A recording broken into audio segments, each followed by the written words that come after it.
લક્ષ્ય મોટિવેશન ગુજરાતી માં તમારું સ્વાગત છે। તો આવો જાણીએ કે શા માટે લોકો શનિદેવને ભયભીત માને છે। શું તમે કારણ જાણો છો? આના ઘણા કારણો છે।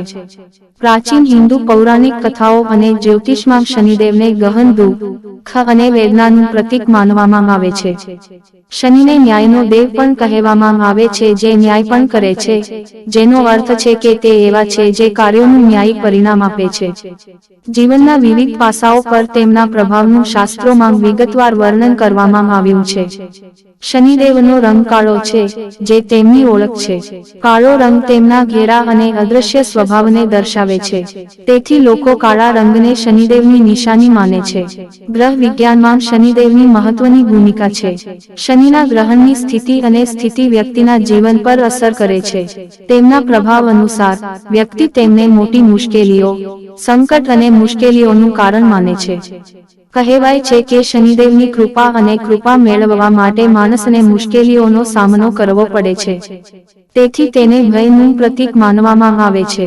પણ જેના પર શનિદેવ મહેરબાન તેનો બેડો પાર। જ્યોતિષમાં શનિદેવનું મહત્વનું સ્થાન છે। શનિ એક એવો ગ્રહ છે જેના પ્રભાવથી સામાન્ય રીતે જીવનમાં દુઃખ, અવરોધો અને મુશ્કેલીઓ વધે છે। તેથી જ્યારે વ્યક્તિ શનિના પ્રભાવમાં હોય છે, ત્યારે તેને વિવિધ પરેશાનીઓનો અને મુશ્કેલીઓનો સામનો કરવો પડી શકે છે, અને કાર્ય પૂર્ણ કરવામાં મહેનત કરવી પડે છે। શનિદેવ વ્યક્તિના કાર્યોને પણ પ્રભાવિત કરે છે। શાસ્ત્રોમાં કહેવામાં આવ્યું છે કે જે લોકો સારા કાર્યો કરે છે તેમના પર શનિદેવનો પ્રભાવ શાંત અને અનુકૂળ હોય છે। તેઓ તેમની દયા અને કૃપા પ્રાપ્ત કરે છે। તે જ સમયે જે લોકો ખરાબ કાર્યો કરે છે તેમના માટે શનિદેવનો પ્રભાવ કઠોર અને પરેશાન કરનારો હોય છે। તેથી શનિદેવ સારા કાર્યોને પ્રોત્સાહિત કરવા અને ખરાબ કાર્યોમાં ફેરફાર કરવાનો સંકેત આપે છે। જે સંકેત આપણે સમજી જઈએ તો મુશ્કેલી ઓછી થાય છે। જો કે શનિદેવનો ભય અને પીડા દર્શાવે છે, પરંતુ તેમની પૂજા અને ઉપાસનાનું પણ વિશેષ મહત્વ છે। શનિદેવની પૂજા કરીને તેમના આશીર્વાદ મેળવવાથી એવી માન્યતા છે કે વ્યક્તિના જીવનના દુઃખ દૂર થાય છે અને તેને સમૃદ્ધિ અને સુખ મળે છે। શનિદેવની પૂજા કરવાથી ઘણા ફાયદા થઈ શકે છે। આ કેટલાક તેમાંના મુખ્ય ફાયદા છે। શનિદેવની પૂજા કરવાથી શનિદેવની કૃપા પ્રાપ્ત થાય છે અને શનિની અશુભ અસર વ્યક્તિ પર ઓછી થાય છે। આ પૂજા જીવનમાં સમૃદ્ધિ, સંપત્તિ અને સફળતા લાવવામાં મદદ કરી શકે છે। શનિ પૂજાથી ભય, ચિંતા અને તણાવ ઓછો થાય છે અને માનસિક શાંતિ મળે છે। આ પૂજા ન્યાય, સચ્ચાઈ અને ઈમાનદારીને પ્રોત્સાહન આપે છે। શનિ પૂજા કરવાથી આર્થિક સ્થિતિ મજબૂત થાય છે અને વેપારમાં વધારો થાય છે। આ પૂજા શનિના ક્રોધથી બચાવે છે અને નકારાત્મકતા દૂર કરે છે। શનિ પૂજા સ્વાસ્થ્ય સુધારી શકે છે અને રોગોથી બચી શકે છે।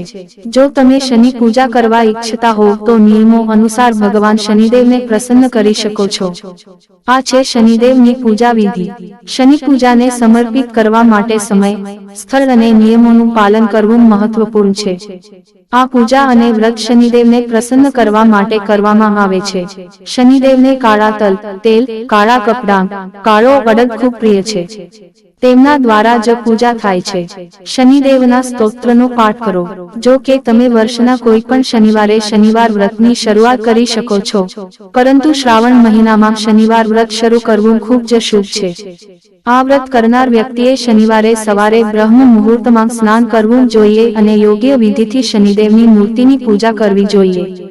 શનિ ભક્તોએ આ દિવસે શનિ મંદિરમાં જઈને શનિદેવને વાદળી લાજવંતીનું ફૂલ, તલ, તેલ અને ગોળ અર્પણ કરવો જોઈએ। શનિદેવના નામ પર દીવો અર્પણ કરવો જોઈએ। શનિ મંત્રોનો જાપ। શનિદેવતાના મંત્રોનો જાપ કરવાથી શનિની અસરને શાંત કરવામાં મદદ મળી શકે છે। ઓમ શમ શનૈશ્ચરાય નમઃ અને શનૈશ્ચરાય નમઃ જેવા મંત્રોનો નિયમિત જાપ શુભ માનવામાં આવે છે। શનિવારના દિવસે તલના તેલનું દાન કરવું ભગવાન શનિને પ્રસન્ન કરવાનો અસરકારક ઉપાય છે। તમે મંદિરમાં અથવા શનિદેવની સામે તલના તેલની નાની બોટલ રાખી શકો છો અને તેનું દાન કરી શકો છો। તમે શનિદેવનું વ્રત રાખી શકો છો, જેમાં તમારે શનિવારે 9 ઉપવાસ કરવા પડશે। આ વ્રત દરમિયાન તમારે ભગવાન શનિની પૂજા કરવી પડશે, નિયમિત જાપ કરવો પડશે અને સાત્વિક ભોજન કરવું પડશે। શનિવારના દિવસે શનિદેવની પૂજા કર્યા પછી તમારે તમારા અપરાધો માટે અને તમે જાણતા અજાણતા જે પણ પાપો કર્યા છે તેના માટે તમારે તેમની પાસે માફી માંગવી જોઈએ. શનિ મહારાજની પૂજા કર્યા પછી રાહુ અને કેતુની પણ પૂજા કરવી જોઈએ. આ દિવસે શનિ ભક્તોએ પીપળના ઝાડને જળ ચઢાવવું જોઈએ અને પીપળના ઝાડની આસપાસ દોરો બાંધીને 7 વાર પ્રદક્ષિણા કરવી જોઈએ. શનિવારના દિવસે ભક્તોએ શનિ મહારાજના નામનું વ્રત રાખવું જોઈએ. તો ચાલો હવે જાણીએ શનિ વ્રત કથા વિશે. એક સમયે બધા નવગ્રહો વચ્ચે વિવાદ થયો. સૂર્ય, ચંદ્ર, મંગળ, બુધ, ગુરુ, શુક્ર, શનિ, રાહુ અને કેતુ, તેમાંથી કોણ મહાન છે? બધા લડવા લાગ્યા અને જ્યારે કોઈ નિર્ણય ન આવ્યો ત્યારે દેવરાજ ઇન્દ્ર પાસે નિર્ણય લેવા ગયો. ઇન્દ્ર આ જોઈને ગભરાઈ ગયા અને આ નિર્ણય આપવામાં અસમર્થતા વ્યક્ત કરી. પરંતુ તેને કહ્યું કે અત્યારે પૃથ્વી પર રાજા વિક્રમાદિત્ય છે, જે ખૂબ ન્યાયી છે. આ બાબત તેઓ જ નક્કી કરી શકે છે. બધા ગ્રહો મળીને રાજા વિક્રમાદિત્ય પાસે પહોંચ્યા અને પોતાનો વિવાદ જણાવ્યો. તેમજ નિર્ણય લેવા જણાવ્યું હતું. રાજા આ સમસ્યાથી ખૂબ ચિંતિત થઈ ગયો, કારણ કે તે જાણતો હતો કે જે કોઈ તેને નીચું કરશે તે ગુસ્સે થશે. પછી રાજાએ એક ઉપાય વિચાર્યો.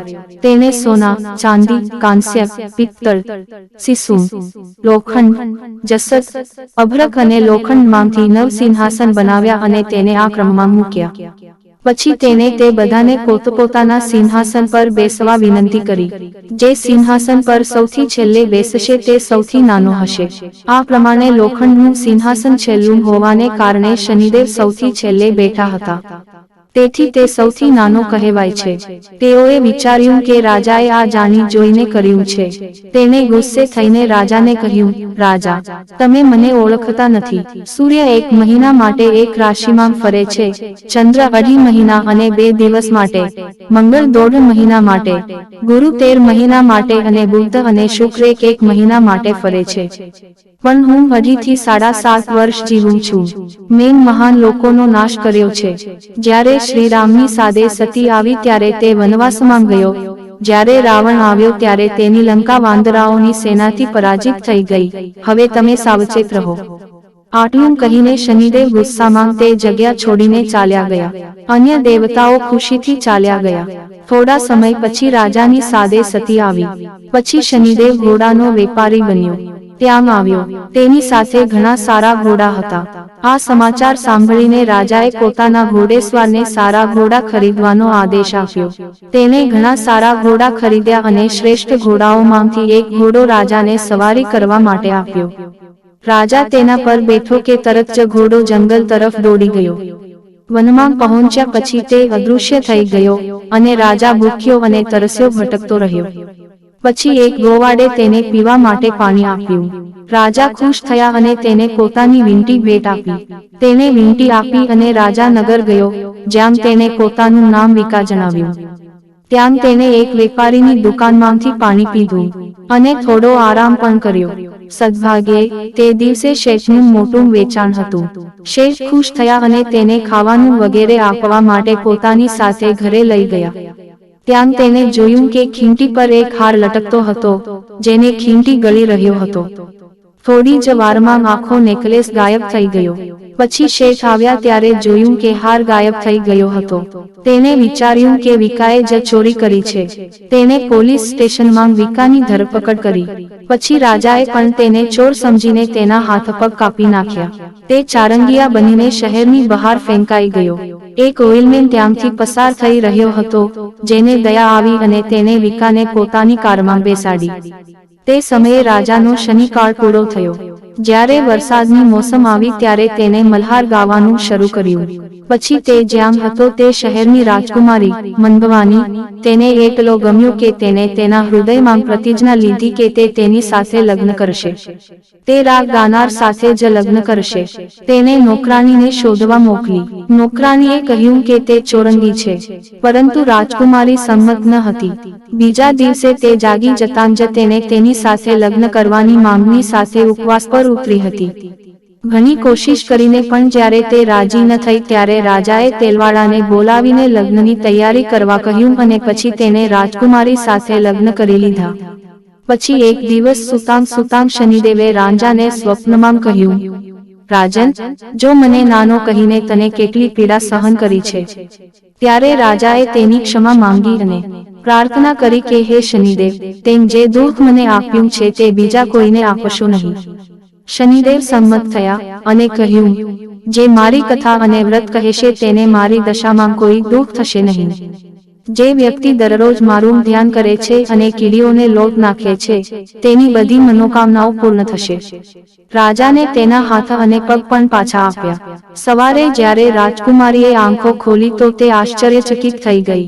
વિકાએ તેને કહ્યું કે તે ઉજ્જૈનના રાજા વિક્રમાદિત્ય છે. બધા ખૂબ ખુશ હતા. જ્યારે સેતાતે આ સાંભળ્યું ત્યારે તે તેના પગ પર પડ્યો અને માફી માંગવા લાગ્યો. રાજાએ કહ્યું કે તે શનિદેવનું છે. ગુસ્સો હતો, આમાં કોઈનો દોષ નથી. શેઠે હજુ પણ વિનંતી કરી કે તમે મારા ઘરે જઈને ભોજન કરશો ત્યારે જ મને શાંતિ મળશે. શેઠે રાજાનું તેમના ઘરમાં વિવિધ પ્રકારની વાનગીઓથી સ્વાગત કર્યું. તે જ સમયે બધાએ જોયું કે એ જ ખીમતી જે ગળાનો હાર ગળી ગયો હતો તે જ હવે તેને થૂંકી રહ્યો છે. શેઠે ઘણા સિક્કા આપીને રાજાનો આભાર માન્યો અને તેની પુત્રી શ્રીકંવરી સાથે લગ્ન માટે વિનંતી કરી. રાજાએ સહર્ષ સ્વીકાર કર્યો. થોડા સમય પછી રાજા તેની બે રાણીઓ મનભવની અને શ્રીકંવરીને તમામ દહેજ સાથે ઉજ્જૈન શહેરમાં લઈ ગયો. ત્યાં સરહદ પર જ ગ્રામજનોએ તેમનું સ્વાગત કર્યું હતું. આખા શહેરમાં દીવાઓની માળા હતી અને બધાએ ઉજવણી કરી હતી. રાજાએ જાહેર કર્યું કે મેં શનિદેવને સૌથી નાના ગણાવ્યા હતા, જ્યારે વાસ્તવમાં તેઓ સર્વોચ્ચ હતા. ત્યારથી સમગ્ર રાજ્યમાં શનિદેવની પૂજા અને કથા નિયમિત થવા લાગી. બધા લોકોએ ઘણો સમય આનંદ અને આનંદ સાથે વિતાવ્યો. જે પણ શનિદેવની આ કથા સાંભળે છે કે વાંચે છે તેના તમામ દુઃખ દૂર થઈ જાય છે. આ કથા વ્રતના દિવસે અવશ્ય વાંચવી. શનિદેવને આંખનું ફૂલ ગમે છે, તેને મદારનું ફૂલ પણ કહેવાય છે. આંખનો કલર પણ વાદળી રંગનો છે.